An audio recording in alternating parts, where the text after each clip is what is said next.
camera natin.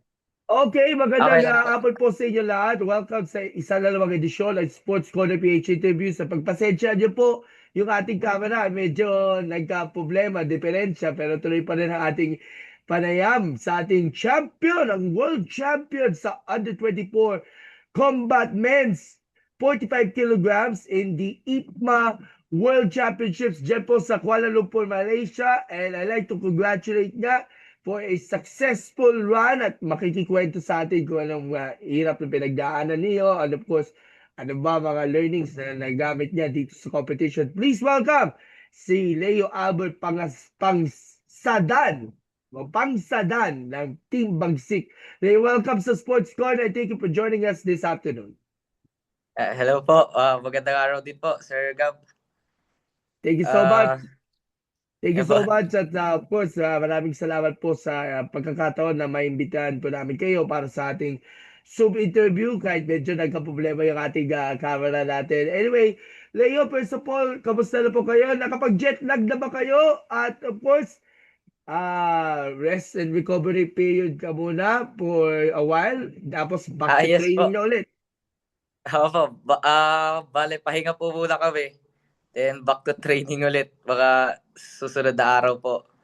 Ayun. So, ine-enjoy muna natin yung pahinga kasi alam naman natin, nakailang araw na pinagdaanan nitong Team Bagsik nga to compete against the world's best. Kasi even before itong World Championships, meron pa yung School World Championships. Basically, yung mga iba pang mga members ng Team Bagsik at the younger age brackets, sumali sila at umakot din ng mga medalya doon. Pero ikaw, you actually join yung Worlds. Hello po. So, both seniors and Wala ng signal under 24. So, una sa lahat, nung nalaman ninyo na kabilang ka na doon sa pool na ipapadala natin para dito sa ating competition, ano siguro ang pakiramdam na ito na, mabibigyan ka ng chance na makapaglaro na. But this time around sa Worlds, kasi nabanggit natin off the air, nakapag-Asian Championships ka before eh. po.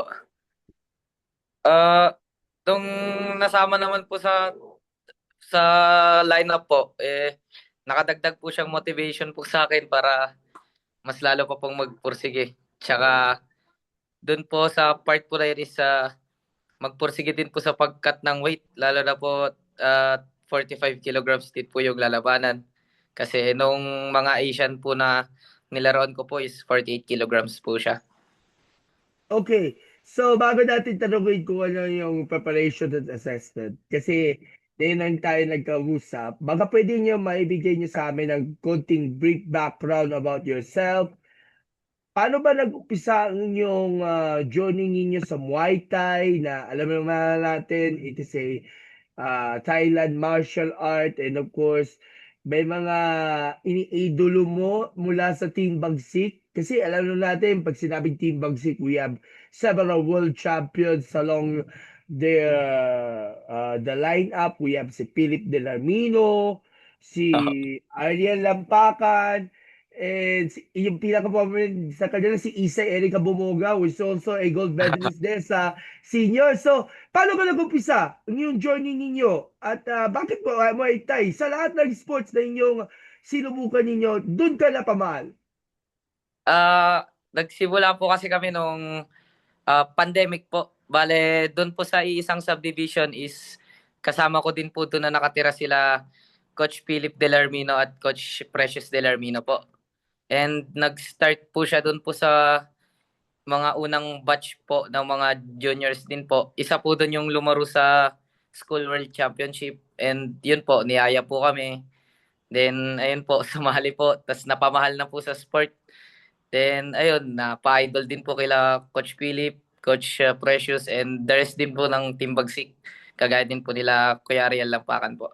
Linawin ko lang, you're actually from Nagkalan. Kasi ang Nagkalan is a territory ng Muay Thai Cup din na Delarmino or saan ka ba lugar galing? At meron pong sa subdivision po kasi namin, nandun po sila Coach Chot. Bale sa Taytay Rizal po siya. Sa Tapos, Taytay pala. dun po. Sa Opo. Taytay ka pala nanggaling. And nabalita, nasabi mo kanina na nag-umpisa ninyo ang inyong journey ninyo through the pandemic. Kasi Yes po. uso ngayon, uso Dun po siya sa rooftop po. kasi usong Opo. yung mga time na yon yung mga online clinics. Pero dahil kasama niyo si Coach Precious at si Coach Philip na magka-subdivision kayo, parang at least parang bubble training ang isinasagawa ninyo all throughout this competition. Take us through kung ano nangyari. At nung lumuwag na yung mga restrictions at pinayagan ka na na makapag-maglaro full-time sa national team, ano yung siguro pakiramdam nga na of course, maybe someday, makakakuha ng opportunity nga to play for Team Bagsik. Ah, yes po. Ayun po. Masaya naman po. Tapos, bale, 2 years din po kami nag-training po doon. Bale, rooftop lang po yun ng nila Coach Philip po. Rooftop po na nilagyan lang po ng mats. Then, puro pads and bag po. Then, ayun po. 2 years po bago po kami nakasabak sa, no, ginanap po yung Luzon League sa Subic po. Then, ayun po, nagkaroon po ng opportunity sa nationals. Then, pinalad ng Diyos na kuha naman po as Philippine team po. So, ilang taon ka na sa national team right now? Um, 3 years po siguro. Oh, 3 years since 2023. Yes po. Okay. And bago itong paglaok nga dito sa Worlds, nakapag-podium finish ka ba doon sa Asian or other competitions prior to that? Yun lang po. Asian lang po. Puro combat lang po. 48 kilograms. Tas silver po yung mga nakuha po. Okay. So at least nakapag-earn ka pala ng mga medals along the way. At nakita naman natin how strong yung support system na binigay sa inyo ni na Coach Philip, Coach Precious, kahit si Coach Billy ng national team. Talagang sabihin natin, napaugot ka ng lakas ng loob sa mga advice na binigay ng mga coaches upang mas ma-improve pa lalo skills-wise ang inyong performances all throughout the ring and at the same time para mas lalo ka pang mas showcase pa ang inyong talents na when it comes sa Muay Thai. Yes po. Kahit naman po nandun po yung pressure is andun naman po lagi sila coach po, sila Coach Billy, may nagmo-motivate din po sila sa amin. May mga speech din po silang mga binibitaw na nakaka-motivate din po para makatulong din po bago po yung before and during the competition din po. By the way, ilang taon ka na right now? 23 years old po. Okay, so parang last year mo na sa under 24 kasi ito and afterwards lilipat ka na doon sa senior part. Kasama na yung Ah, mga kapwa na rin seniors, tama po ba? yes po. Okay. So dito naman tayo doon sa inyong paglaok nga dito sa World Championships. Actually, one of the biggest delegations na kung may sasama natin yung schools category natin, parang nasa 50 yata yung pumunta dyan sa Kuala Lumpur para dito sa competition representing either Combat, Y Crew, and Muay Muay. Pero sa inyo, alam ko ang style ninyo is Combat talaga, no? Yes, yes po. Pero sa cultural po, kasama din po kasi namin si Coach Chot and ayun po, ang laking advantage po namin sa cultural since talagang napagaling din po kasi talaga ni Coach Precious po. Okay, Both combat and cultural po. okay. How do you prepare nga physically and mentally and sabihin natin itong klaseng kondisyon ka ba na umabot ka na nasa peak ka para at least ma-maintain pa lalo yung focus and concentration, lalo lang katapat ninyo, yung mga iba't iba mga world counterparts at yung mga kapwa mo rin mga champions sa under 24 from different parts of the world na nakaharap ninyo? Ayun po, medyo ano po kasi since mahirap po talaga na nagka-cut weight at the same time may cultural pa po kung may cultural pa po kung pina-practice din po.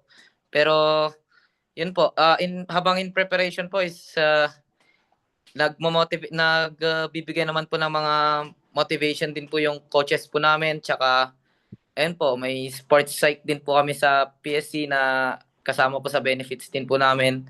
And yun po, iniisip na lang po yung pamilya or ganun, in preparation na lang po talaga. Doon na lang po sa training din po. Speaking of family, ano ba masasabi niyo ng iyong parents? Dahil, of course, ngayon mo lang mararanasan na makapag-compete ka at this very level. Worlds pa. At nakakagulat ba yung reaction nila nung nalaman nila na ikaw pala ay isang ganap na world champion na ngayon? Ayun naman po, nabigla naman po sila wawa pero happy naman po sila sa akin, yung parents ko po, pati na rin po yung mga kapatid ko rin po na sumusuporta din po. Okay. Nabanggit mo kasi ang pinaka nahirapan mo lang ng Oslo is yung pag-cut ng weight. Kasi alam naman natin, challenge kasi ng mga players natin in either combat sports is yung ma-maintain yung weight. Tapos, iniiwasan din natin yung mga sobrang matatamis. Alam naman natin, kakaya natin kumain kahit na after ng weigh-in. Pero nasubok mo ba talaga na of course kailangan mo ituon ng pansin ninyo yung pag-cut ng weight upang mas lalong mapasado doon sa inyong timbang na inyong gagalawin kasi 45 kilograms itong category mo na rin sila yan. Uh, yes po, mahirap po talaga siya. Tapos, hindi lang po siya kailangan i-maintain eh. Para mas secured po talaga, minsan kailangan pa po namin siyang i-under like 500 grams po, ganun, para mas sure po siya sa weigh-in kasi mas mahirap naman po na sa weigh-in po. Magbabawas pa po, mga ganun po. At saka habang in cut weight po, wawala na po sa isip mo yung mga pagkain eh. Yung tubig na lang po minsan. Mas nakaka-cravings po yung tubig. Oo nga, importante kasi yung hydration lagi sa tubig when it comes na dito sa pagko-compete. Stay hydrated and stay dry, ika nga. Dahil ko lang Yes. nalaman pala, ito si Leo is from Cordillera. Tama ba? Yes po. Taga Mountain Province ka pala sa Gibraltar. Tapos, you also resided sa Baguio City. So, kababayan mo pala sina Ayel sa kasi Isay. Opo. Dito lang po sa Manila lumaki kaya yun po yung ano. Pero both parents ko po kasi sa Mountain Province po kasi. Ayun. So, taga Mountain Province pala na reside itong si Leo at yung kanyang mga parents. Pero sa Manila ka pala naka-base. Of course, yung training camp nga ng Team Bagsik is sa Pasig. And of course, all the efforts nga pala na binibigay sa inyo dito sa inyong competition ay nagbunga nga. But let's go to your assessment nga pala.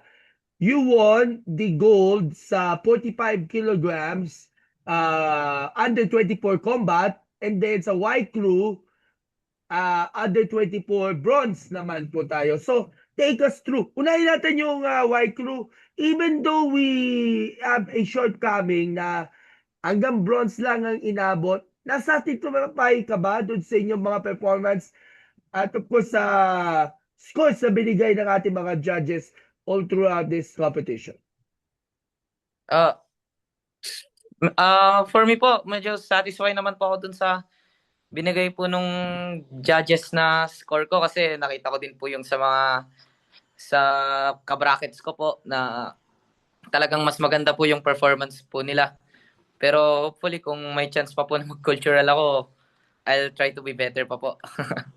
Pero of course, nakita naman natin how different it was yung makapag-compete nga dun sa mga cultural events like yung Y Crew, yung Maimay, to have their taste and of course good attention nga na kaya pala ng mga Pinoy na makipagsabayan dun sa mga Y Crew at Maimay events na rin, lalo na we have some gold medals na nakuha like sina Isay, si Richie Losores, Kylie Malyari, tapos si Tyrone Alombillo, saka si John Ricks Babiscal nakapag gold dun sa Mayway.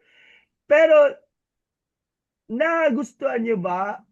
Wala bang palya ba yung ginawang performance doon sa inyong Y Crew event? Kasi nakita na naman natin kung paano mag-train yung mga nasa Y Crew, may mga along mga combative skills, tapos may pagsasayaw pa, pero at least ganado ka pa doon sa inyong performance. Ganado naman po pero nung pinorform ko po, may slight na pagkakamali din po na napansin ko din po, and napansin din naman po siguro ng judges.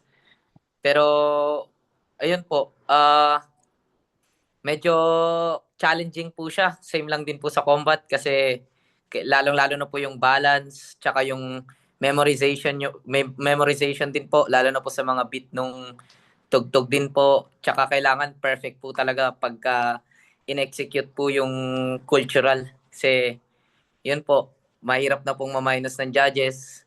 At tsaka meron pa pong mga mas magagaling din po. Talagang mas nakaka-challenge po talaga siya. Okay, lipat naman tayo sa 45 kilograms kung saan inilang ka bilang isa sa mga world champions. And you're the lone world champion sa combat, pero hindi sa senior, kundi sa under 24. Sino mga bansa na nakaharap ninyo? Ano mga bansa na nakaharap ninyo mula sa mga eliminations up until the finals? And pakibigay niyo sa amin kung ano yung honest assessment niyo. Kasi ang pag-perform nga dito sa 45 kilograms, lalo na sa Ah, Worlds, is a ano po? great effort para sa iyo. Ano po siya? Bale, na pinalad po ako sa bracketing po kasi tatlo lang po kami sa bracket.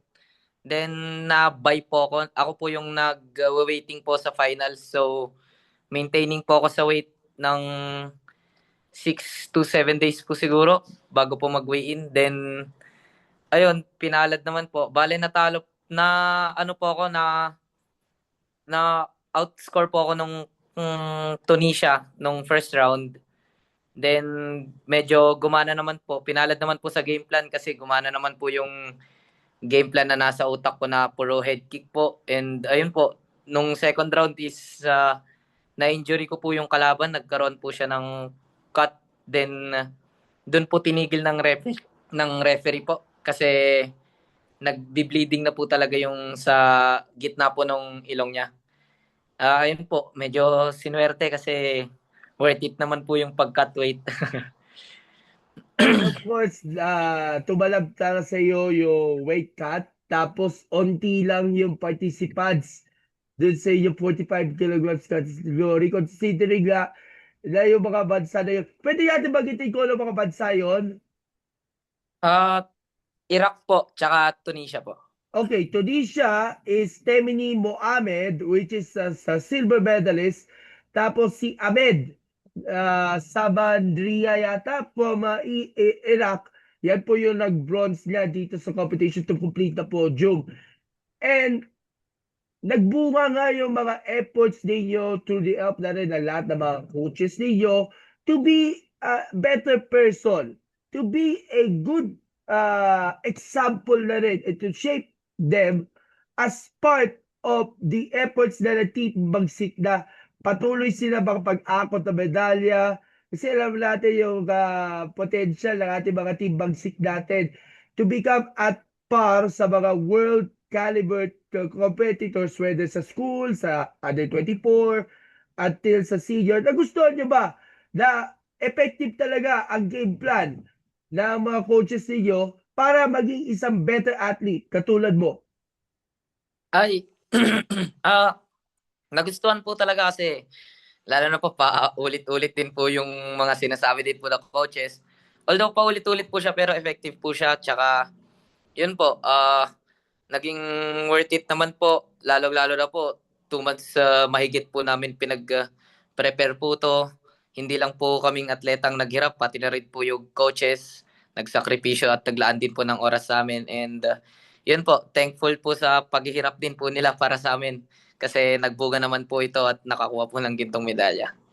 So, world champion at the age of 23 and on your final year pa sa under 24 kasi by next year ay tatawid ka na sa seniors category Yes. at mukhang kailangan mo na talaga ng doble pagsasanay na kasi alam naman natin next year sabihin natin you're now aiming to have the world title on your bag. So, kampante ka dahil of course, hawak mo na yung world title tapos yung mga iba tapos ibang level na ng competition na mga katapat ninyo from different parts of the world kasi mag-elevate ka. Ayun po. Kabado po pero kabado tsaka excited din po kung ano po sa next year since mas elite level po talaga yon at tsaka mas challenging po talaga yung mga kalaban. And hopefully, matlakas din po yung improvement ko this year para po mas makasabay pa po next year. Of course, hindi pwede mawala, of course, yung suporta na binigay ng YTI NSA natin, YTI Association of the Philippines, si Chairman Malaguenon, ang kanilang Pangulo, si Vice Mayor Gian Soto ng Quezon City, and of course, yung Sec-Gen ninyo, si Ma'am Joy Fernandez na andun siya on the sidelines during the day on behalf of Vice Mayor G at kasi busy siya sa amin dito sa QC. Of course, talaga naman nagbunga nga na-achieve mo na ang status of becoming a world champion. It's all because of the people that are involved. Magmula sa IOPS until sa coaches, kahit yung mga teammates, pag napapanood sila, chini-cheer din yung kapwa nating Pinoy na lumalaban niya. Even though mga naka-schedule na sila laban, ay talagang full force ang support natin doon sa ating campaign ng Team Bagsik. Yes po. Thankful po talaga kami, thankful po ako lalo na po sa MAP po, kila General Lucas Managelot po, kila President po, kila President Gian Soto and Ma'am Joy po. And sa whole MAP po, to teammates and coaches, kila Coach Billy, Coach Precious, Coach Edsel, Coach Zaidi, and kila Coach sila rin, Coach Claro. Thankful po talaga ako sa kanila lahat kasi di ko po magagawa ito lahat kung wala po sila. Okay, so after nito pagsabak nga dito sa World Championship sa Kuala Lumpur, what's next for you? What's next for the team? I'm sure there will be a busy 2026, rest of 2026 para sa ating national team. And of course, nakatuon tayo ng attention natin sa mga iba't ibang mga malalaki pa mga competitions na kailangan nyo paghandaan.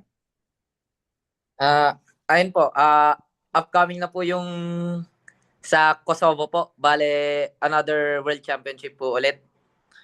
In preparation po, sa September po siguro gaganapin. Okay, so World Championships, still with ITBA? O para iba yata grupo ang umawak doon? Same pa din po. IFMA and yun pa din po, Senior World Championship pa rin po. Okay, so double time talaga ang training pero kailangan muna magpahinga at of course mag-celebrate ang iyong pagkapanalo nga. But last question na lang, nakita naman natin how our Cordillerans perform well pagdating na dito sa iba't ibang mga Muay Thai Championship. Do you think kaya ba natin na of course makipagsabayan rin ng mga kabataan sa ganitong klaseng breeding ground na of course, mabigyan sila ng opportunities na lumaban internationally, and of course, palakasin din yung ating grassroots program. Kasi nakita naman natin how strong itong grassroots program ng MAP, and even yung mga clubs na rin, to make sure na, of course, makapag-deliver tayo, makapag-produce natin ng quality results para sa ating mga miyembro ng Team Bagsik, and even yung ating mga young members of the team. Gaano ba kahalaga itong World Championship title upang masustain pa lalo yung growth ng Muay Thai sa bansa and your personal growth na rin? Hopefully, naka-inspire po to para sa kabataan dyan. Tsaka kayang-kaya po talaga makisabay ng mga bata po, lalo na po sa gantong competition. Ah, ngayong ano po, nung ginanap po yung School World Championship is, ayun po, napakadaming gold din po nilang nahakot, napakadami pong medal. And sa juniors pa lang po yun. So talagang mas may chance po talaga, hopefully na magpatuloy po yun, and mas madami po pong kabataan ang ma-inspire po para mapag Muay Thai po. At tsaka, ayun, mas ma-motivate po, tsaka makasali po sa mga gantong competition. Ano mga goals at learnings mo na nakuha ninyo throughout this competition to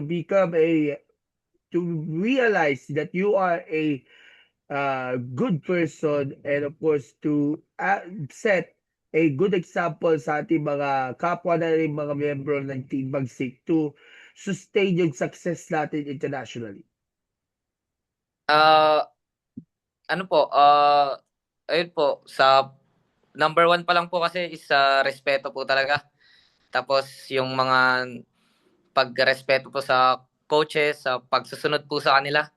Kasi hindi naman po mangyayari to kung hindi rin po ako sumusunod din po, at saka respetos po sa coaches po, and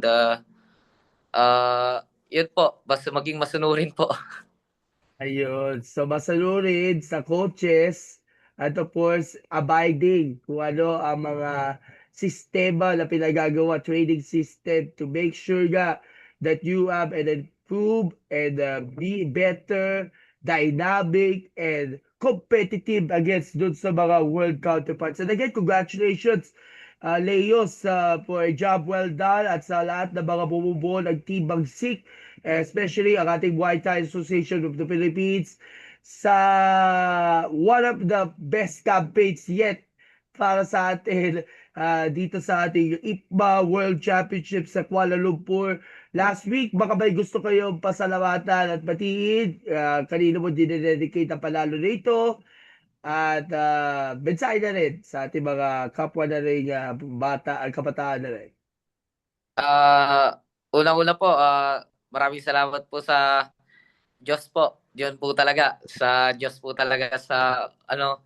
And sa map po, thank you po sa kila General Lucas Managelod, kila President Jen Soto, and to Ma'am Joy, and to our coaches and teammates, the whole Muay Thai Association of the Philippines, to PSC, thank you po, and to my family, to my friends, and syempre sa girlfriend ko din po, and ayun po, sa mga teammate ko din po sa gym sa Delarmino Muay Thai Camp, and yun po, mensahe ko lang po is basta sipag lang at tiyaga, and yun, makakamit naman po, and huwag titigilan magdasal kasi yun po talaga, Panginoon po talaga. Yun po. Oh, amen, amen. And again, congratulations, muli, Leo, sa inyong successful campaign. And we're looking forward na sa sabihin natin more successes, more achievements, accomplishments sa inyong career, at butihin ninyo yung training ninyo, of course, at maging sabi mo nga, masinurin, at maging mabuting tao, mabuting person, humble, syempre, lalo na sa mga coaches at sa mga fans mo at sa mga kapamilya mo rin na walang sawang sumusuporta anuman ang unos, anuman pinagdaanan. parang umangat panlalo ng gusto, panlalo ang iyong career at we're looking forward to see you sa mga ganap natin. And of course, again, congratulations, more power, and God bless. Bye-bye po, and salamat po sa oras. Thank you. Bye-bye din po. Thank you po. God bless po. Salamat po.